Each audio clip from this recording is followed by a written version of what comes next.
हमारे प्रिय श्रोताओं, आज हम बुधवार व्रत कथा आपको सुनाएंगे।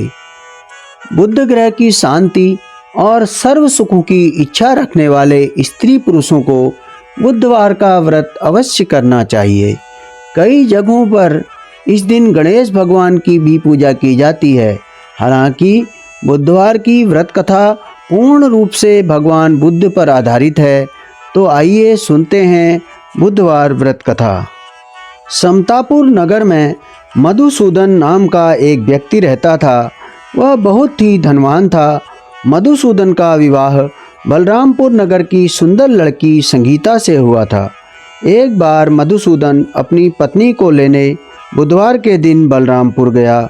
मधुसूदन ने पत्नी के माता पिता से संगीता को विदा कराने के लिए कहा। माता पिता बोले, बेटा आज बुधवार है, बुधवार को किसी भी शुभ कार्य के लिए यात्रा नहीं करते। लेकिन मधुसूदन नहीं माना। उसने ऐसी शुभ अशुभ की बातों को न मानने की बात कही। दोनों ने बैलगाड़ी में यात्रा आरंभ की। 2 कोस की यात्रा के बाद उसकी गाड़ी का पहिया टूट गया। वहाँ से दोनों ने पैदल ही यात्रा शुरू की। रास्ते में संगीता को प्यास लगी। मधुसूदन उसे एक पेड़ के नीचे बैठाकर जल लेने चला गया।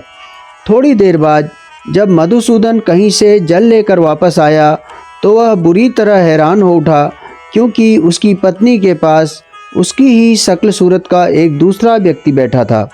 संगीता भी मधुसूदन को देखकर हैरान रह गई। वह दोनों में कोई अंतर नहीं कर पाई। मधुसूदन ने उस व्यक्ति से पूछा कि तुम कौन हो और मेरी पत्नी के पास क्यों बैठे हो। मधुसूदन की बात सुनकर उस व्यक्ति ने कहा, अरे भाई, यह मेरी पत्नी संगीता है। मैं अपनी पत्नी को ससुराल से विदा कराकर लाया हूँ। लेकिन तुम कौन हो जो मुझसे ऐसा प्रश्न कर रहे हो। मधुसूदन ने कहा, तुम जरूर कोई चोर या ठग हो। यह मेरी पत्नी है। मेरी पत्नी का नाम संगीता है। मैं इसे पेड़ के नीचे बैठाकर जल लेने गया था। इस पर उस व्यक्ति ने कहा, अरे भाई, झूठ तो तुम बोल रहे हो। संगीता को प्यास लगने पर जल लेने तो मैं गया था। मैंने तो जल लाकर अपनी पत्नी को पिला भी दिया है। अब तुम चुपचाप यहाँ से चलते बनो, नहीं तो किसी सिपाही को बुलाकर तुम्हें पकड़वा दूंगा। दोनों एक दूसरे से लड़ने लगे। उन्हें लड़ते देख वहाँ बहुत से लोग एकत्र हो गए। नगर के कुछ सिपाही भी वहाँ आ गए। सिपाही उन दोनों को पकड़कर राजा के पास ले गए। सारी कहानी सुनकर राजा भी कोई निर्णय नहीं कर पाया। संगीता भी उन दोनों में से अपने वास्तविक पति को नहीं पहचान पा रही थी। राजा ने दोनों को कारागार में डाल देने के लिए कहा। राजा के फैसले पर असली मधुसूदन भयभीत हो उठा। तभी आकाशवाणी हुई, मधुसूदन, तूने संगीता के माता पिता की बात नहीं मानी और बुधवार के दिन अपनी ससुराल से प्रस्थान किया। यह सब भगवान बुद्धदेव के प्रकोप से हो रहा है।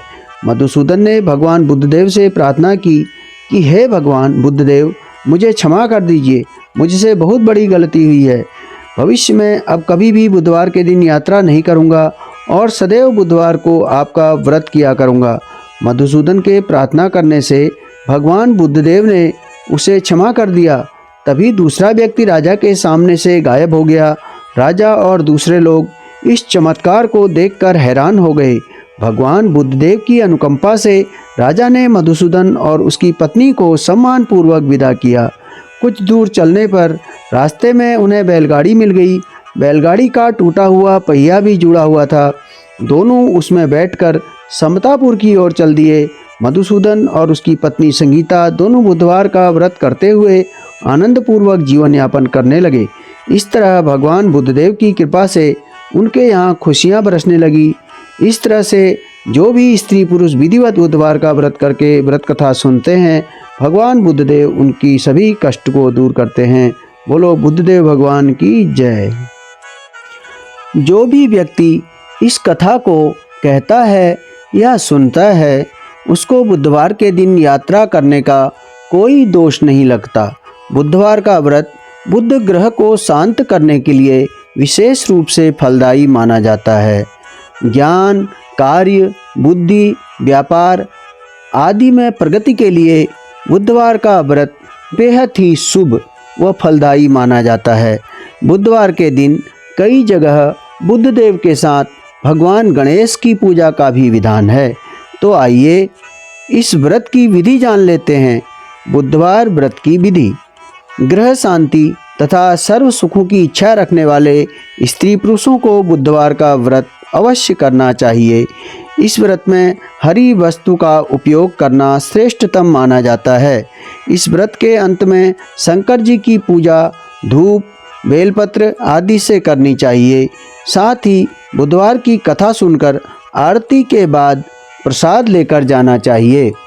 इस व्रत का प्रारंभ आप शुक्ल पक्ष के प्रथम बुधवार से करें व हर बुधवार व्रत करके 21 व्रत पूरे करें। बुधवार के व्रत से बुध ग्रह की शांति तथा धन, विद्या और व्यापार में वृद्धि होती है। बुद्धदेव की मूर्ति न होने पर शंकर जी की प्रतिमा के सामने भी पूजा की जा सकती है। पूरे दिन व्रत करके शाम को फिर से पूजा कर एक समय भोजन करना चाहिए।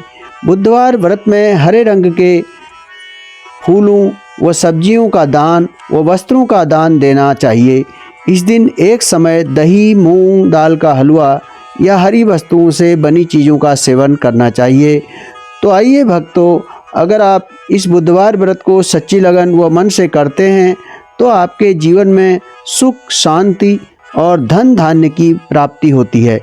इसके अलावा लक्ष्मी जी उसकी सारी मनोकामनाएं पूर्ण करती हैं।